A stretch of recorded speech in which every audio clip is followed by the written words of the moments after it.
Second seasons can be hard. With a season 1, there's no expectations, everything's new and the world is your lobster. However, season 2 comes with one almighty pain in the arse that can make or break any TV show: fans. So, does season 2 live up to the hype, or does it fall into the difficult second album trap? This is Friends season 2. Is it any good?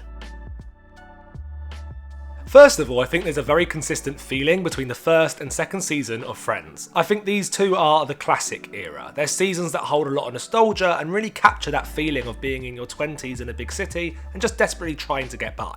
The humour is very similar to the first season, the styling, all the characters still feel down to earth. They're heightened obviously to fit the sitcom genre, but they're not cartoons. There is a heart to them all that will gradually fade over the show's tenure.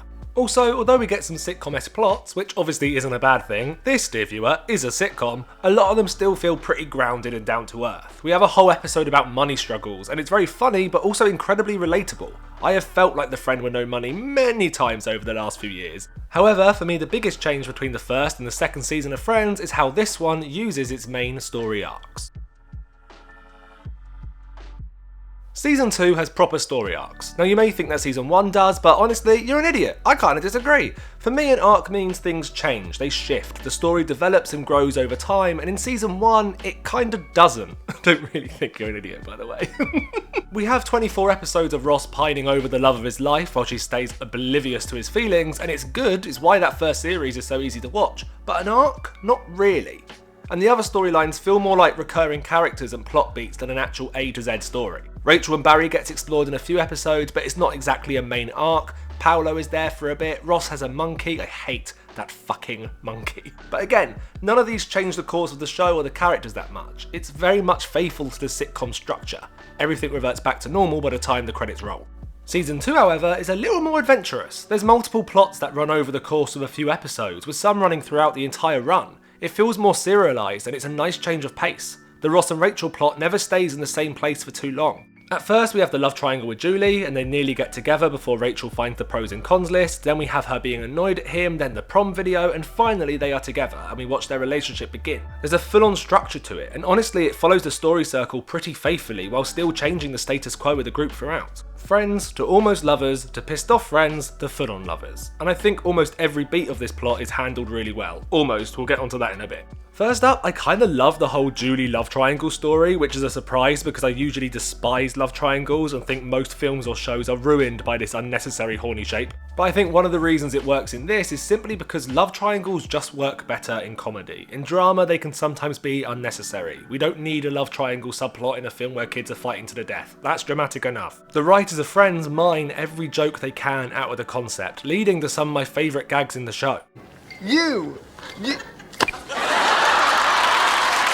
Julie isn't exactly the most engaging of characters, but I actually think that works. She's just a normal, down-to-earth girl, which makes Rachel come across even crazier. And as this is early on in the show's run, the writers don't yet have to bend over backwards to keep Ross and Rachel apart. Him simply meeting a nice girl is enough. And I believe it, even though it's heightened, I believe Ross and Julie's relationship, and I believe Rachel's insane jealousy. The plot and the relationships feel just as important as the jokes, and it makes for a really nice viewing experience. And this whole plot leads to one of the strongest episodes of the season, the one where Ross finds out. After 6 episodes of making us suffer, the writers decide to cut us a break and have Ross find out about Rachel's feelings. This episode is masterfully crafted. I honestly think it's a blueprint of how to write a sitcom story. The main storyline is given time to breathe, with both the B and C plots being short little stories. The whole segment with Rachel's date is brilliant, as well as Ross hearing her answer message, a genius mix of witty dialogue and physical comedy. Also really nice to see Jennifer Aniston get to do some physical comedy. We don't get tons of that throughout the show, and she's really good at it. And then the ending in Central Perk is a scene I would use when teaching writing. The way it balances its humour and heart is perfect, not afraid to stop the jokes to allow the emotions of the scene take centre stage. And I think this is something that season 2 does well as a whole. Throughout its entire run, it allows the cast to show off more of their dramatic skills, proving just how versatile the leads are as performers. The rest of the plot is balanced really well. The pro and con list is a lovely little pull of the rug. It's painful in all the right ways for a viewer. Also, it's just a great sitcom premise. Simple, not too outlandish, with enough room to pack it full of witty one-liners.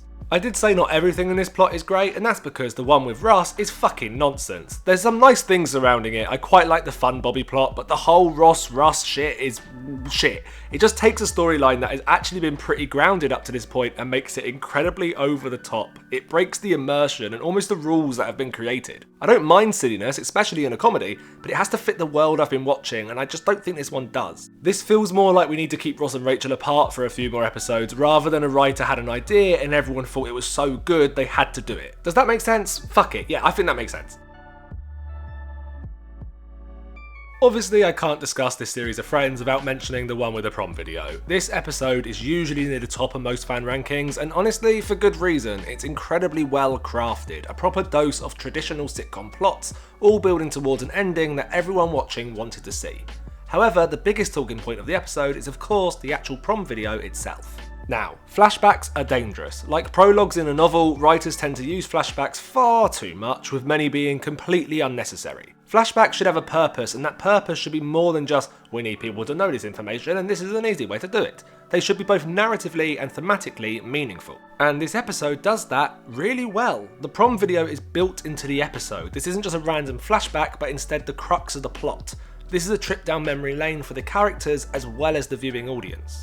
Also, it's completely necessary. This is a memory Ross would rather forget and a memory that no one else knows about, so the only way to get this information across on screen is to show it. A quick line of exposition won't do here. And it perfectly follows the rules show don't tell. We know Ross has always been in love with Rachel, but us getting to see just how awkward he is around her, how shy he is, allows us to feel for him on a level we may not have before. His heartbreak is revealed in a single look. No dialogue is needed here because all the emotion is already there on the screen. And finally, and probably the reason this episode is remembered so fondly by fans, is it manages to boil down the central aspects of the show within a 10-minute segment. This video has the jokes, the heart, and the romance. Now, I know a lot of people like to hate on Friends, saying it was never funny, and although I disagree, comedy is subjective, but calling the writing dreadful doesn't make sense to me. Capturing the essence of your show within a few minutes is actually an incredibly hard thing to do, let alone while having to develop the characters and the plot at the same time. Like, genuinely I believe this is a genius bit of writing, and I think if you're writing a rom-com, you should study this episode. All the beats are there and are hit brilliantly. From one love story to another. I won't be talking about every individual episode because that would be insane, but I think this one is an important one to briefly explore. There's been a lot of conversation about Friends being outdated and or offensive. Like a lot of conversation, just a quick Google will bring up tons of articles about it. And although I think, yeah, there are definitely things that will make you cringe as a modern audience, I don't necessarily always think that's a bad thing. For me, that's art. I think it's interesting to recontextualise old shows, films, books into the modern age and explore what that means for both the art and the consuming audience back then and now. And it's also interesting to look at what things were acceptable back then, but also what things really weren't and yet was still written, aired and laughed at. I mean, it doesn't matter that this show premiered over 30 years ago, the fact a sitcom based in New York in the 90s has barely any people of colour in is frankly stupid, and probably says more about the environment of television back then as a whole than just the one show does. And all that being said, I do think there's some interesting positives you can take away too. The fact that the women are just as sexually free as the male characters is something a lot of 90s sitcoms didn't feature. We also get an unmarried woman bringing up a child while succeeding in a high pressure job.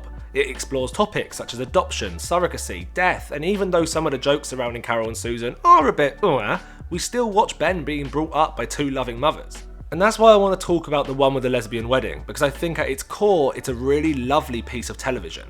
And also incredibly important. This is only the second time a same-sex marriage had been depicted in a sitcom, the first being Roseanne in an episode that aired like a month before. But for me what's so important is how tenderly it treats the plot. Ross's struggles at seeing Carol get married aren't played for those lesbian laughs like other jokes have been, but instead there's a real rawness to it. The very human struggle of seeing an ex move on, and yet he learns, he develops over the episode. He walks her down the aisle and basically tells her to tell her parents to fuck off in the most family-friendly NBC way possible. The scene where Ross dances with Susan is beautiful in its simplicity. The whole episode has moments that are allowed to breathe and just be. There's no showiness, no patting themselves on the back. It's depicted as just another episode of Friends, and that's great. That's how representation should be. And remember, this normality feels expected now, but to put it in context, gay marriage wasn't legalised in New York till 2011, and this episode aired in 1995. Also, I love that the woman who officiates the wedding is played by Candace Gingrich, a gay rights activist, but also the sister of Newt Gingrich, a Republican politician who once described same-sex marriage as pagan behaviour. Their Christmases must be fucking wild. Is it a perfect episode of Friends? No, mainly because some of the jokes fall a bit flat, but I think it's an interesting episode that does have its heart in the right place. And this is season 2. Weirdly, a lot of the ones that people find more controversial, and yeah, rightly so, are later on. That's kind of nuts. You'd think it'd get better. That's weird to me.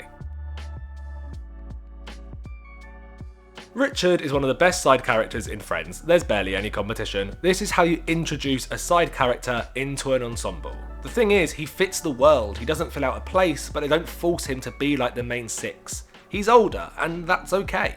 His humour is slightly different, a bit drier than the others, and Tom Selleck brings a kind of gravitas to it. He's suave, romantic, but not hopelessly so. And the writers treat the age gap storyline with so much care, mining it for all its jokes, while also allowing the drama of the situation to shine. I forget to breathe when I'm doing these videos. Have you noticed you'll suddenly hear a sentence go a bit like this because I've forgotten to breathe? Breathe. Fucking breathe. I just adore this storyline. I think it's so well crafted and believable. The chemistry that Courtney Cox has with Tom Selleck is brilliant and allows the audience to just get invested with the relationship from the beginning. Also, I'm pretty sure he's only in like 10 episodes, which is kind of insane because he feels like such a main character in these early years. And that just proves to me how strong the writing was at this point, when a character who is barely in any of the 200 plus episodes feels so important. Also, it's just a really characterful arc. Season 2's really good at this. It develops nearly all the central cast while still keeping their core traits and recognisable quirks. And these arcs cross over with each other. At the same time we watch Monica and Richard's relationship grow, we witness Joey and Chandler have their first proper falling out, with Joey leaving the apartment. We also get Eddie in these episodes, who is another one of my favourite side characters, mainly because he's fucking insane. This season is just incredibly well plotted, everything runs so smoothly. I didn't actually realise how intricate it all was until writing the script for this video, and it's fucking impressive. There's an art to sitcoms, who knew? However, my favourite bit of writing from the whole season actually comes in the final episode. The one with Barry and Mindy's wedding is not the greatest episode of Friends. It's fine, it's alright, it's definitely one of the weaker season finales, but whatever, because it gives us this scene. The scene where Monica and Richard break up is one of my top 10 scenes of the show. It's perfect, it's simple, full of heart, and remains truthful to both the characters and their relationship. We'll discuss this in later videos, but Friends had a tendency to throw away romantic subplots in the most ridiculous of ways. From Pete deciding he liked being beat up to Kathy cheating because why not, they usually wrote characters out in very uninteresting episodes which felt cheap, especially after we've watched and grown to like the characters over the course of the season. However, season 2 gets it right, not once, but twice. The first major breakup of the season is Ross and Julie, and not only does it make perfect sense, but it serves the story that is being told. We're told from the very beginning of this storyline that Ross got with Julie because he realised he and Rachel were never going to happen. That's not a man who's over the love of his life, that's a man who's accepted to swallow his feelings and move on. So him and Julie falling apart as soon as Rachel confesses her feelings feels earned. It feels natural and truthful to the plot, but also to the characters and what we've been told as an audience. And the same goes for Monica and Richard. Their whole romantic plot has revolved around their age difference, from her parents struggling to accept it, to Chandler and Joey calling him dad. It's been there from the start. So the conversation of kids and him not wanting to feel like an old dad feels incredibly truthful to the storyline we've been following. This doesn't feel like a quick fix solution because Tom Selleck's contract has run out, instead it feels characterful. And the scene is perfect, all the jokes and quips are abandoned to allow their chemistry to shine. The simplicity of it is something that I don't think later seasons of the show ever really allowed, especially not in a season final. There's no big twist here, no gasp from the studio audience, it's just sad and a romantic ending to one of the best subplots of the season.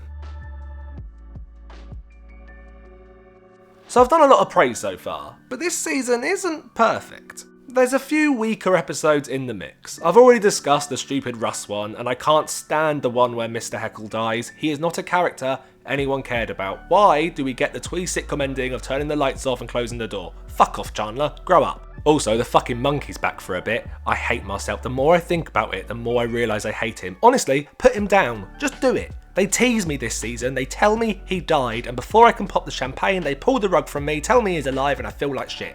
Fuck him. Fuck him. I hate him. Fuck him. But there's not really many other episodes to complain about. I think Phoebe could have been given a little more this series. I do like how she's the free spirit one, but with all the other characters getting an arc stretched out over multiple episodes, it would have been nice for her to get one too.